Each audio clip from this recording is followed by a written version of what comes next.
누가복음 9장 10절에서 17절까지 말씀입니다. 한 구절씩 함께 교독하도록 하겠습니다. 사도들이 돌아와 자기들이 행한 모든 것을 예수께 여쭈니 데리시고 따로 베세다라는 곳으로 떠나가셨으나 예수께서 그들을 응접하사 하나님의 나라 일을 이야기하시며 병 고칠 자를 고치시더라. 날이 저물어 가매 12사도가 나와 여짜오되 무리를 보내어 두루 마을과 촌으로 가서 유하며 먹을 것을 얻게 하소서. 우리가 있는 여기는 빈들이니이다.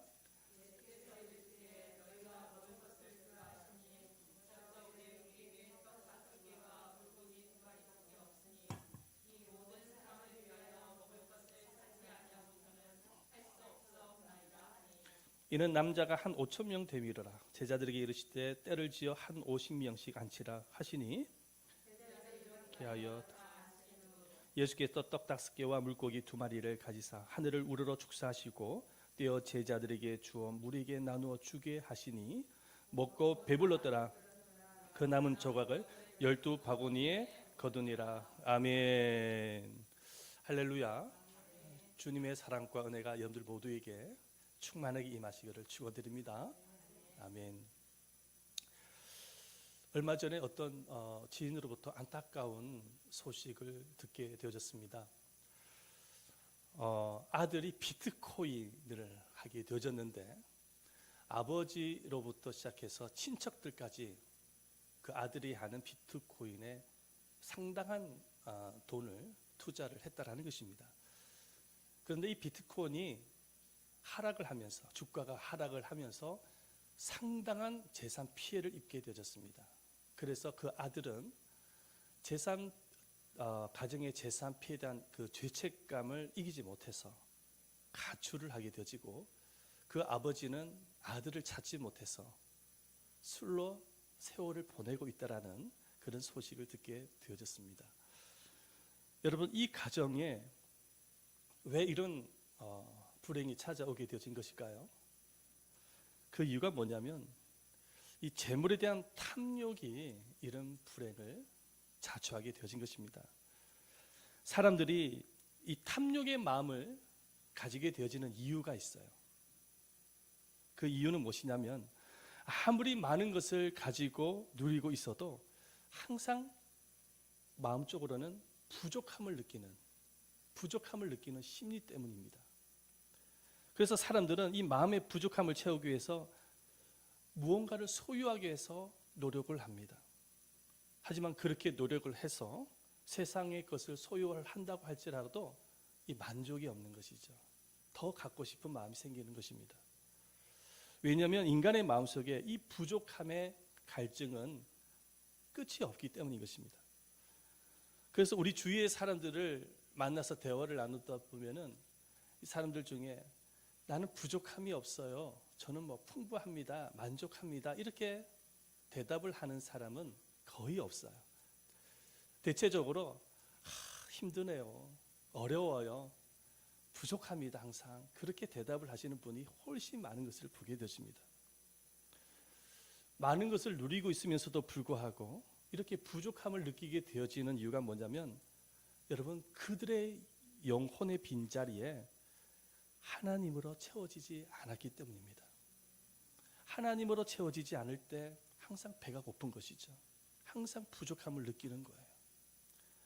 그래서 교부학자였던 어거스틴은 이런 말을 남겼습니다. 한번 보여주세요. 인간의 마음속에는 하나님만이 채울 수 있는 절대적 공간이 있다라고 고백을 했습니다. 이 말은 어떤 의미냐면은 우리들의 마음속에 하나님으로 채워지지 아니하면 항상 부족함을 느낀다라는 거예요. 만족을 할 수 없게 되어지더라는 거예요. 그래서 아무리 세상의 것을 소유한다고 할지라도 만족이 없는 것이죠. 여러분, 아담과 하와가 에덴 동산에서 살아갈 때에 부족함이 없었습니다. 모든 것이 만족스러웠어요. 그 이유가 뭐냐면 그들의 마음속에 하나님으로 가득 채워져 있었기 때문입니다.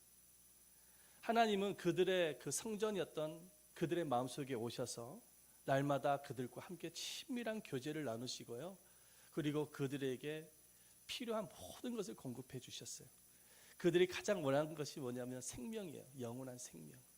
그 에덴 동산에서 생명도 주시고, 그리고 에덴 동산에 있는 각종 과실 열매까지도 공급해 주신 것을 보게 되어집니다. 부족함이 없었던 것이죠. 그런데 인간이 사단의 유혹을 받아서 죄를 범하게 되어집니다. 그 죄가 인간의 마음을 다스리게 되어지자 사람은 하나님의 곁을 떠나게 되어지는 것이죠. 하나님의 곁을 떠나서 이제는 하나님을 대신해서 세상의 것으로 채우려고 노력을 합니다.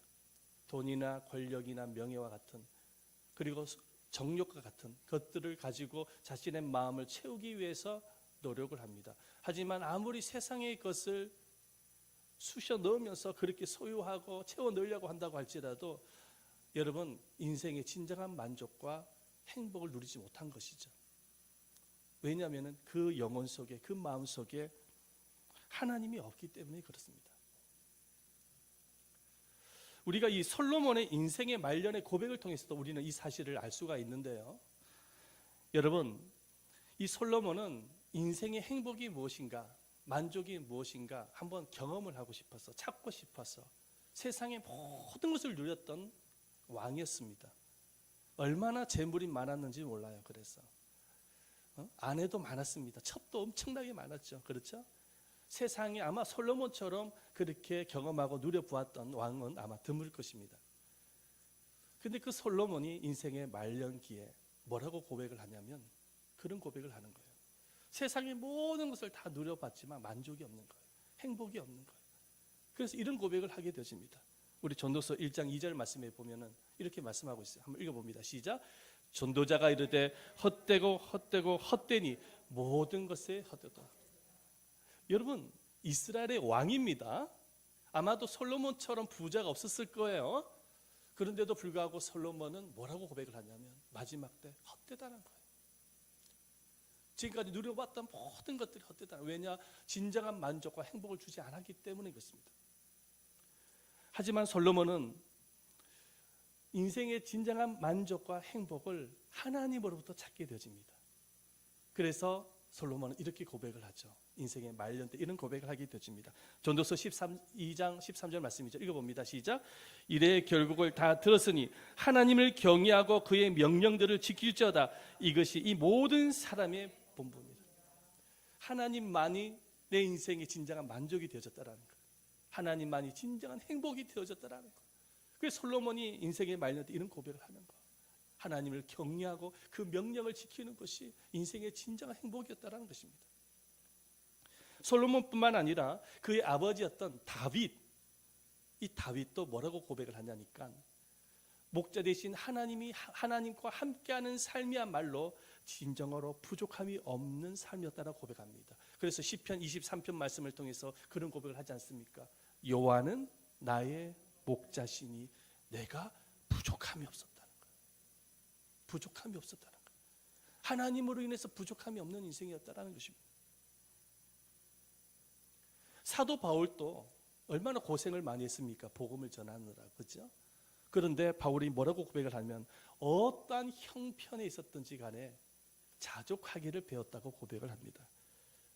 우리 말씀을 한번 볼까요? 빌립보서 4장 11절 말씀이죠. 시작. 내가 궁핍함으로 말하는 것이 아니니라. 어떠한 형편에든지 나는 자족하기를 배웠노니 나는 비천에 처할 줄도 알고 풍부에 처할 줄도 알아. 모든 일 곧 배부름과 배고픔과 풍부와 궁핍에도 처할 줄을 아는 일체의 비결을 배웠노라. 아멘. 이 자족이라는 의미는 어떤 의미냐면 스스로 넉넉함을 느끼는 마음, 스스로 만족하게 여기는 마음인 것입니다. 네, 다음 보여주세요. 스스로 만족하게 여기는 마음이에요. 어떠한 형편에 있든지 물질이 많고 적은 것과 상관없이 물질에 절대로 매이지 아니하고 오직 하나님으로 인해서 만족했다는 것, 하나님 때문에 감사했다는 것, 궁핍한 상황 속에서도 감사했다는 것입니다. 이렇게 자족할 수 있는 마음을 가질 수 있었던 이유가 뭐냐면 주님께서 함께 하시고 그리고 주님께서 때에 따라 필요를 공급해 주시는 것을 믿었기 때문에 가능했던 것입니다.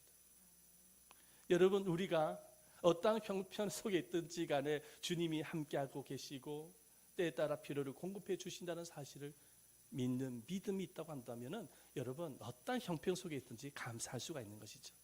자족할 수가 있게 되어지는 것입니다. 물질에 절대로 매이지를 않아요. 오늘 주님은 이 본문 속에 오병이의 기적을 통해서 믿음의 자녀들에게 하늘의 식탁을 제공해 주시는 하나님에 대해서 소개하고 있습니다. 예수님은 제자들과 함께 벳세다라는 곳에서 조용히 쉬기를 원했어요. 왜냐하니까는 하루 종일 사역을 하시느라 사역 때문에 이 제자들의 피곤함을 아셨습니다.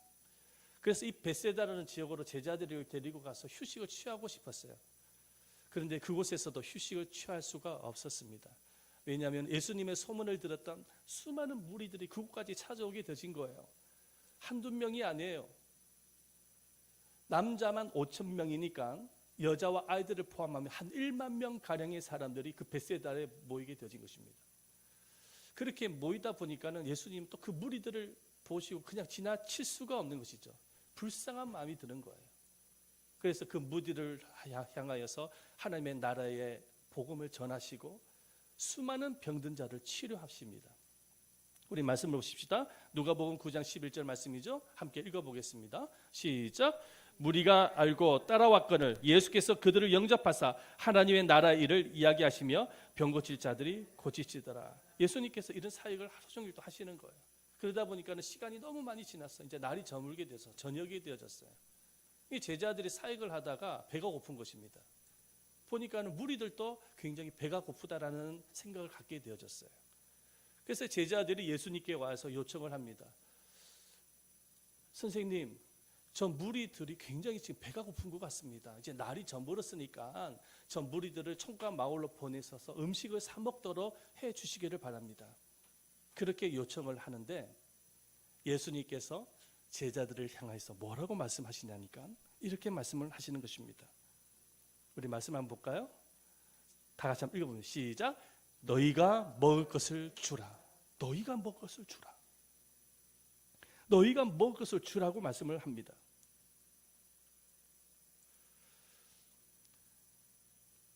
제자들은요 이 말씀을 듣고요 굉장히 황당한 생각이 들었습니다. 왜냐하면 이 많은 무리들을 먹일 수 있는 음식이 없어요. 제자들은 이 많은 무리들에게 음식을 먹이려면 얼마만큼의 돈이 필요한지 아마 계산을 해보았던 것 같아요. 보니까는 한 200데나리온이 필요한 거예요. 200데나리온을 우리나라 돈으로 환산해 보니까는 2천만 원이 넘어요. 근데 그때 당시 그 돈이 어디 있어요? 제자들 소주머니 무슨 돈이 있어요? 황당한 것이죠.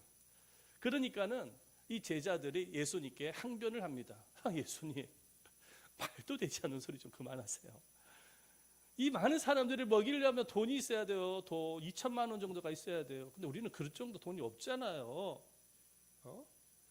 어떻게 이 많은 사람들을 먹일 수 있습니까? 우리가 고작 가지고 있는 것은요 보리떡 5개, 물고기 2마리밖에 없는데 이것을 어떻게 이 많은 사람들을 먹일 수가 있어요? 그런데 왜 이렇게 말도 되지 않는 소리를 하세요? 우리가 어떻게 그 사람들을 먹여요? 이렇게 이제 예수님께 따지기 시작을 하는 것이죠. 우리 말씀을 볼까요? 13절 말씀이죠. 다시 한번 읽어보겠습니다. 시작. 예수께서 이르시되 너희가 먹을 것을 주라 하시니 여짜오되 우리에게 떡 5개와 물고기 2마리밖에 없으니 이 모든 사람을 위하여 먹을 것을 사지 아니하고서는 할 수 없사나이다 하니. 여러분 이 말씀의 뉘앙스를 잘 보셔야 돼요. 이 뉘앙스가 뭐냐면 따지는 거예요. 제자들은 제 배가 많이 고파요. 빨리 밥 먹고 싶어요. 그런데 자꾸만 예수님이 뜸들이고 있잖아. 너희가 먹을 것을 주라는 거예요. 자기도 배고픈데. 그래서 예수님께 따지는 것입니다. 그런데 예수님은 제자들을 볼 때 재정 문제보다 믿음의 문제가 많음을 보셨습니다. 믿음의 문제가 많음을 보셨어요. 여러분 사실 제자들을 한번 보세요. 조금 전까지만 해도 무엇을 경험을 한 사람들입니까? 예수님의 능력을 경험했던 제자들입니다. 귀신을 내어쫓고 병든 자를 치료하고 죽은 자를 살리시는 그 예수님의 능력을 눈으로 직접 목격을 하고 경험했던 제자들입니다. 그런데 예수님께서 너희가 먹을 것을 주라고 말씀을 딱 전했을 때 그거를 믿지 않는 거예요. 여러분 병든 자를 치료하고 죽은 자를 살리신 예수님께서 5,000명 되는 사람을 못 먹이겠습니까? 하늘의 식탁을 제공해 주시지 그분이 어떤 분이신데요?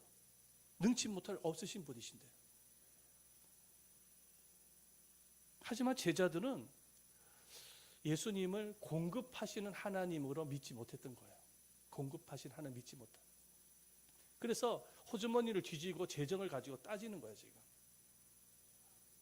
이게 어떻게 이 많은 사람을 먹일 수 있냐는 것이죠. 혹시 우리에게도 이 본문에 등장하고 있는 제자들의 모습이 없는지를 한번 살펴보아야 됩니다. 제자들의 모습이 없는지. 혹시 제자들처럼 날마다 재정 걱정하고 있지 않습니까? 솔직히 우리가 깨놓고 한번 생각해 보십시다. 혹시 재정 걱정하고 있지 않으신가요? 오늘 우리 가게에 손님이 줄면 어쩌지? 항상 걱정하고 계시지 않습니까? 내가 현재 사업을 하고 있는데 거래처가 끊어지면 어쩌지? 염려하고 있지는 않습니까? 혹시 직장생활 하고 있는데 직장생활 잘리면 어쩌지? 염려하고 있지는 않습니까? 물가는 치솟고 수입은 적고 이것으로 어떻게 먹고 살아가야지 날마다 그런 걱정을 하고 계시지 않아요? 재정은 바닥이고 재정 별로 없는데 앞으로 이 교회 사역, 앞으로 이 선교 사역, 하나님의 사역을 어떻게 할 수 있지?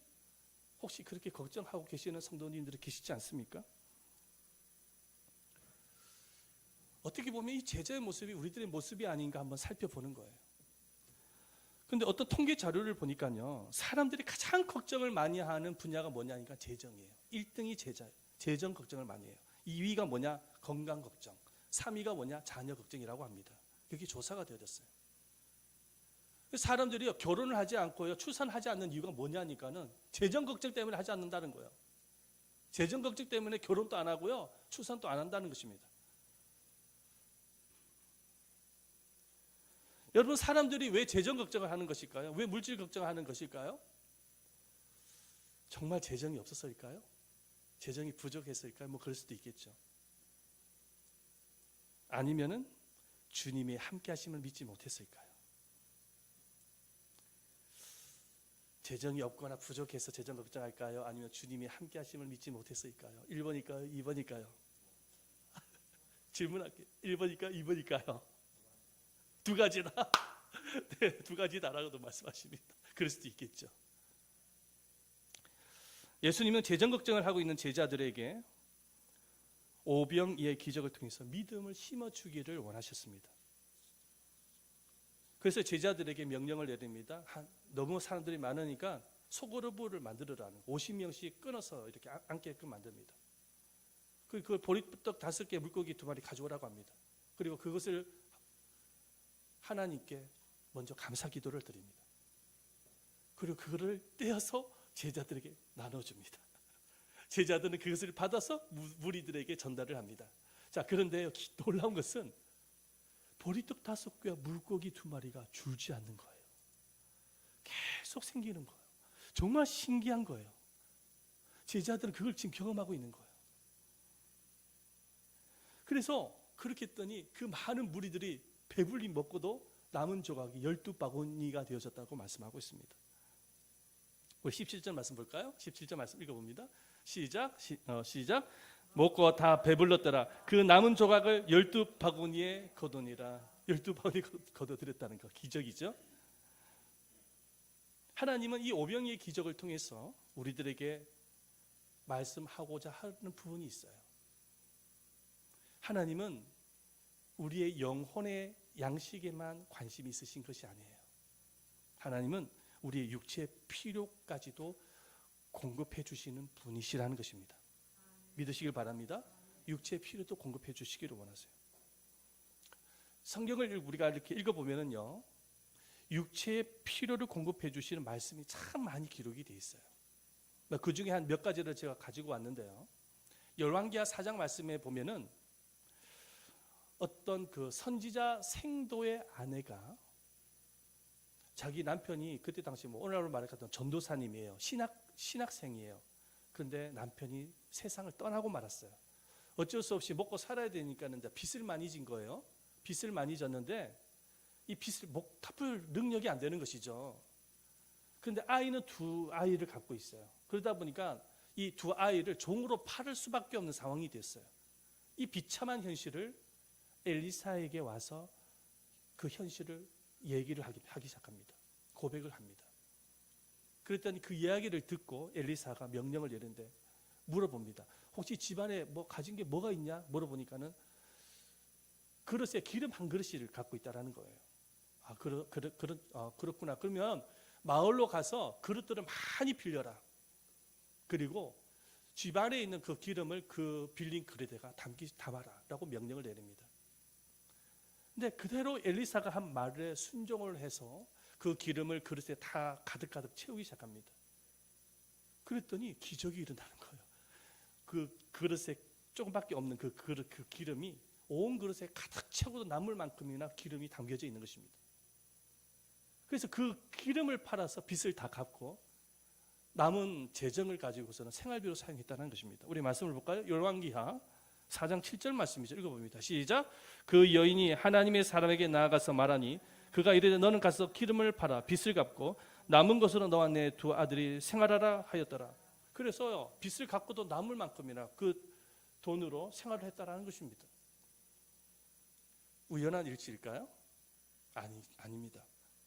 여러분, 하나님께서 말씀대로 역사하신 거예요. 필요를 공급하시는 거예요. 이스라엘 백성들이 광야 생활을 하다가 먹을 양식이 떨어지고 양식을 구하지 못하니까 불평하지 않습니까? 그러니까 하나님께서 만나를 주시는 거예요. 하늘에 만나를 내려주시는 거예요. 메추라기를 보내주세요. 목이 마른 물이 다 떨어지니까는 반석에서 물이 나오게 해서 시원한 생수를 먹게 하십니다. 비록 원망하고 불평했던 이스라엘 백성들이었지만은 그럼에도 불구하고 광야 40년 동안 털끝 하나 상하지 않도록 지켜주시고 돌봐주신 하나님, 필요를 때에 따라 필요를 공급해 주신 하나님이심을 우리가 볼 수가 있는 것이죠. 예수님께서 부활하시고 난 이후에 제자들이 갈릴리 바닷가에서 고기를 잡고 있는데 그곳에 나타나셨어요. 가만히 보니까 하루 종일 고기 잡느라고 제자들이 굶주린 것을 예수님이 아셨습니다. 예수님께서 해변에다가 숯불을 피워가지고 생선을 구우십니다. 떡과 생선을 구우세요. 그리고 제자들 향해서 빨리 오라고 손짓을 합니다. 그러면서 예수님께서 생선과 떡을 제자들에게 제공을 하십니다. 식탁을 나눠주시는 예수님. 우리 말씀 볼까요?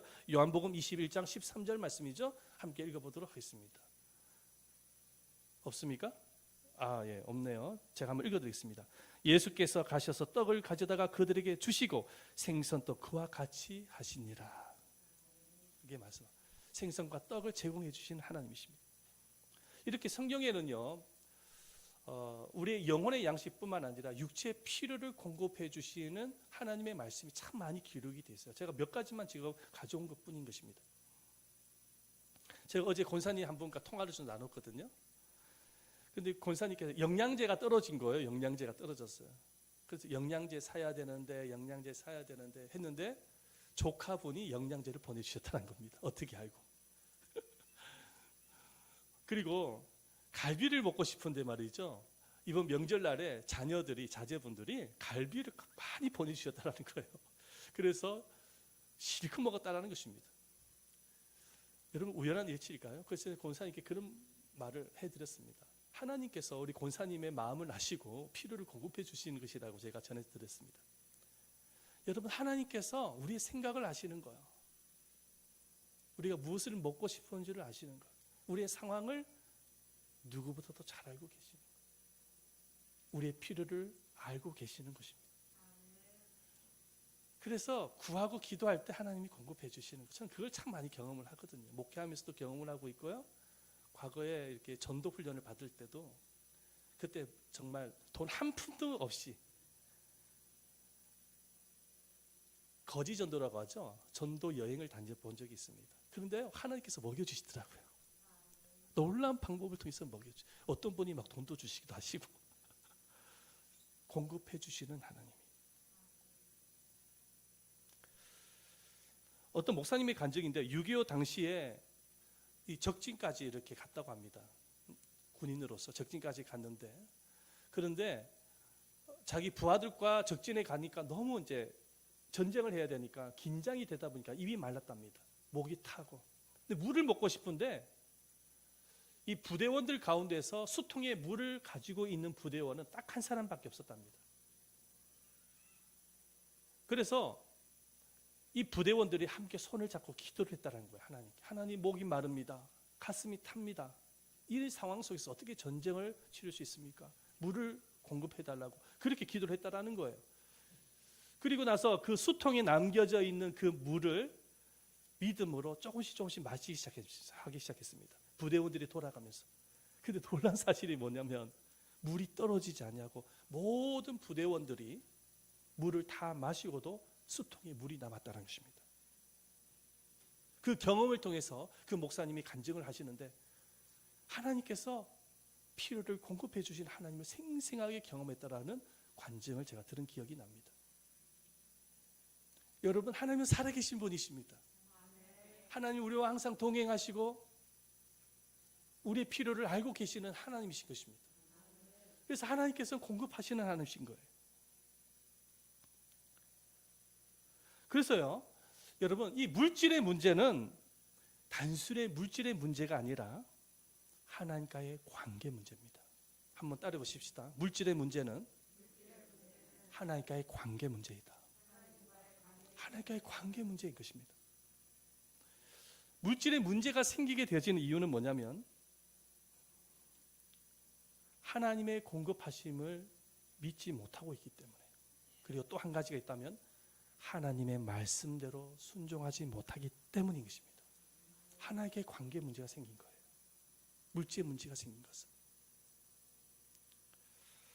하나님께서 이스라엘 백성들에게 만나를 내리시고 난 이후에 만나를 내리게 하신 이유를 이렇게 설명하십니다. 한번 볼까요? 신명기 8장 3절 말씀이죠. 함께 읽어보도록 하겠습니다. 시작. 너를 낮추시며 너도 알지 못하며 내 조상들도 알지 못하던 만나를 내게 먹이신 것은 사람이 떡으로만 사는 것이 아니요 여호와 입에서 나오는 모든 말씀으로 사는 줄을 내가 알게 하려 하심이니라. 아멘. 이 말씀의 핵심이 뭐냐? 이 빨간색으로 제가 이렇게 가지고 왔는데요. 만나를 내리게 하신 이유가 뭐냐니까 사람이 떡으로만 사는 것이 아니라 무엇으로 산다고요? 하나님의 말씀으로 사는 것을 알려주시기 위해서 만나를 내리셨다는 거예요.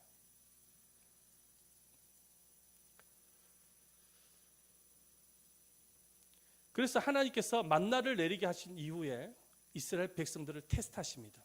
뭘 테스트하냐? 믿음과 순종을 테스트하시는 거예요.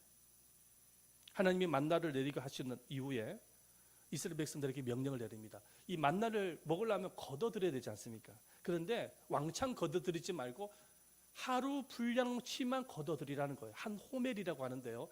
뭐 이 정도밖에 되질 않습니다. 뭐 쌀 한 봉지밖에 되지 않을 거예요. 그 정도만 걷어들이라는 거예요. 우리 말씀 한번 읽어볼까요? 출애굽기 16장 16절이죠. 한번 읽어봅니다. 시작. 여호와께서 이같이 명령하시를 너희 각 사람은 먹을 만큼만 이것을 거둘지니 그건 너희 사람 수요대로 한 사람의 한 호멜씩 거두되 각 사람이 그의 장막에 있는 자들을 위하여 거둘지니라 하셨느니라. 하나님께서 하루 분량치만 거둬들이라고 말씀하십니다. 이거는 이제 믿음을 테스트하시는 것이죠. 그랬더니 이스라엘 백성들이 이 말씀을 지켰을까요? 지켰을까요? 안 지키는 거예요. 보자기를 가지고 와가지고 엄청나게 많은 만나를 갖다가 주워 담은 거예요. 그래가지고 그 다음 날까지 남기게 되어진 것입니다. 그 다음 날까지 남기니까 어떤 현상이 일어나냐니까 벌레가 생겨가지고 다 썩어버리는 것입니다. 자, 우리 말씀 한번 볼까요? 출애굽기 16장 20절 말씀 한번 읽어봅니다. 시작. 그들이 모세에게 순종하지 아니하고 더러는 아침까지 두었더니 벌레가 생기고 냄새가 난지라 모세가 그들에게 노하니라. 벌레가 생겼다는 거. 여러분, 이스라엘 백성들이 왜 보자기를 가져와가지고 그렇게 많은 양을 했을까요? 하나님이 날마다 공급해 주시는 하나님 되심을 믿지 못한 것입니다. 그러니까는 욕심을 가지고 거둬들이게 되어진 것이죠. 그래서 모세가 화가 난 것이죠. 왜 화났느냐? 말씀을 따르지 않고 욕심을 따랐기 때문에 화를 낸 것입니다. 저 모세의 화는 곧 하나님의 화나 마찬가지인 거예요. 모세는 주의 종이니까.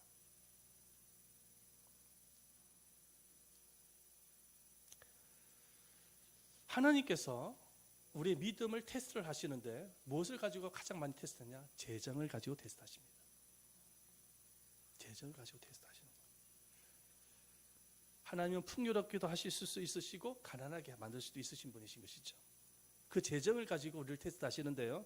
첫째, 재정을 믿느냐 아니면 재정을 공급하시는 하나님을 믿느냐를 보십니다. 두 번째, 하나님이 공급하신 은혜를 감사하는지를 보십니다. 그리고 순종하는지를 봐요. 하나님이 날마다 때에 따라 공급을 해주시는데요. 그것을 가지고 하나님 앞에 감사하는지 순종하는지를 보시는 거예요. 세 번째 보시는 게 뭐냐? 하나님께서 베푸신 은혜를 가지고 하나님의 나라를 위해서 사용하는지를 보십니다. 종합적으로 말씀을 드린다면 인생을 떡으로만 사는지 하나님의 말씀을 쫓아서 사는지를 재정을 통해서 보시는 것입니다. 떡을 쫓지 아니하고 하나님의 말씀을 쫓아서 하나님의 나라를 위해서 살아갈 때에 하나님은 오병이의 기적을 나타내십니다. 우리의 가정과 우리의 사업장, 우리 교회에 오병이의 기적을 나타내시는 거예요. 왜냐? 하나님이 더 공급해 주시는 거예요. 주의 나라를 위해서 여러분들이 믿음으로 하나님 앞에 드릴 때에 하나님께서는 나타내시는 거예요. 오병이의 기적을 나타내시는 것입니다. 그래서 예수님께서 날마다 재정 걱정을 하고 있는 제자들을 향해서 하늘의 식탁, 예수님께서 베푸신 식탁을 제공받을 수 있는 비결에 대해서 이렇게 말씀하시죠. 한번 읽어보겠습니다. 마태복음 6장 33절이죠. 시작. 너희는 먼저 그의 나라와 그의 의를 구하라. 그리하면 이 모든 것을 너에게 더하시리라. 하나님의 나라와 의를 구하라는 것입니다. 자꾸 그것 때문에 염려하지 말고, 먹고 마시고 입는 거, 이방인들이 불신자들이 늘 걱정하는 그것 때문에 매이지 말고 하나님이 공급해 주심을 믿고 하나님의 나라를 위해서 살아가라, 이렇게 말씀하시는 거예요. 그러면 오병이의 기적이 나타난다. 더 풍성하게 해주실 것이다. 주님이 그렇게 말씀하고 계시는 것입니다. 그래서 세상 사람들이 살아가는 방식과 예수 믿는 사람들이 살아가는 방식은 달라요. 하나부터 열까지가 다 다릅니다. 재정을 사용하는 부분들도 다 사실은 다른 것이죠. 세상 사람들이 사용하는 것은 자기 자신을 위해서만 살아가겠지만 하나님의 나라를 위해서 살아갈 주의 백성들의 재정 사용은 달라요. 하나님의 나라를 위해서 살아가는 거예요. 거기 안에 진짜 복이 있는 거예요. 여러분 한번 우리 생각 한번 해보십시다. 우리의 영혼을 구원해 주시기 위해서 자신의 목숨까지도 내어주신 하나님이, 예수님께서 하나님의 나라를 위해서 살아가는, 정말 예수님을 따라가는 주의 자녀들의 필요를 공급해 주시지 않겠습니까? 자신의 목숨까지 내어주신 하나님께서. 그리고 예수님께서 뭐라고 말씀하시냐면, 예수님께서 이 세상에 오실 목적에 대해서 이렇게 말씀을 하세요. 말씀 한번 보십시다. 요한복음 10장 10절 말씀 읽어봅니다. 시작. 내가 온 것은 양으로 생명을 얻게 하고 더 풍성히 얻게 하려는 것이라. 자, 우리에게 생명을 주시기 위해서 예수님이 오셨잖아요. 근데 생명만 주시기 위해서 오신 것이 아니라는 거예요. 예수님이 십자가를 지신 이유가 뭐냐면은 우리와 영원토록 함께 하셔서 풍성한 삶을 살도록 하기 위해서 십자가를 짊어지셨다는 것입니다. 여러분, 예수님이 우리가 이 땅 인생을 살아갈 때 풍성한 인생을 살아가기를 원하는 거예요. 만족스러운 인생을 살아가기를 원하는 거예요. 이 약속을 위해서 예수님이 십자가를 지신 것입니다.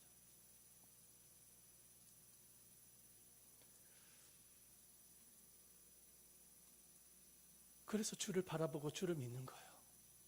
주님과 동행하는 것입니다.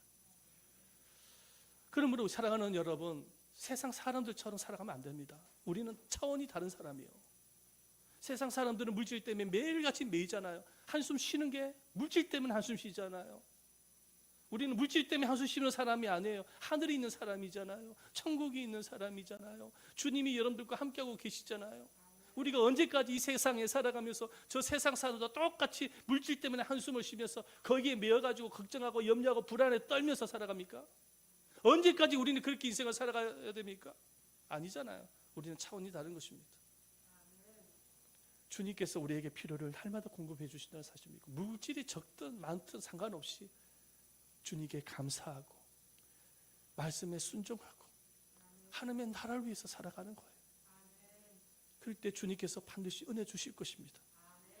여러분들은 모두가 다 작은 예수입니다. 작은 예수로서 오늘 예수님께서 우리에게 이 말씀을 주시죠. 너희가 먹을 것을 주라는 거예요. 예수님 호주머니에 돈이 하나도 없는데, 아니 너희가 먹어서 줄 수 있다는 거예요. 왜? 주님이 공급해 주시니까 줄 수 있다는 것입니다. 이 음성을 하나님의 음성으로 받아들이면서 하나님을 나라를 위해서 줄 수 있는 여러분 되시기를 축원드립니다. 그럴 때 반드시 오병이의 기적이 여러분들의 가정과 사업장과 우리 교회에 나타나게 되어져서 하나님의 나라는 더욱더 확장이 되어지리라 믿습니다. 아멘. 우리 말씀을 생각하면서 다 같이 한번 통성으로 기도하십시다. 우리 한번 기도 드릴 때, 살아계신 아버지 하나님, 세상 사람들처럼 물질에 매여서 걱정하고 살지 않게 하여 주시고, 정말 주님께서 날마다 우리와 함께 하시고 공급해 주신 것을 믿고 주님께 감사하면서 말씀을 따라서 순종하면서 하나님의 나라를 위해서 온전하게 쓰임받을 수 있는 우리 자신들이 되어져서 정말로 오늘 이 본문의 말씀에 기록되어 있는 그 오병이의 기적이 우리의 삶 속에서 나타날 수 있도록 축복해달라고 함께 기도했으면 좋겠습니다. 우리 다 같이 한번 주여 삼창하면서 말씀을 부여잡고 통성으로 함께 기도하도록 하겠습니다. 주여 주여 주여. 살아계시고 자비로우신 아버지 하나님 앞에 감사드립니다. 오늘 귀한 말씀으로 인도해 주시고 함께 주셔서 감사드립니다. 거룩하신 아버지 하나님, 아버지 이 땅에 살아가면서 세상 사람들처럼 날마다 물질에 매여가지고 걱정하고 불안해하고 염려하면서 그렇게 인생을 살지 말게 하여 주시옵기를 원합니다. 주님께서 날마다 우리와 함께하여 주시고 때에 따라 아버지 하나님께서 필요를 공급해 주시는 하나님 되심을 항상 믿게 하여 주시옵시고, 아버지 하나님 믿음으로 아버지 말씀에 순종하고 감사하면서 아버지 하나님 나라를 위해서 쓰임받을 수 있는 우리가 되어질 수 있도록 주님께서 함께하여 주시옵기를 원합니다.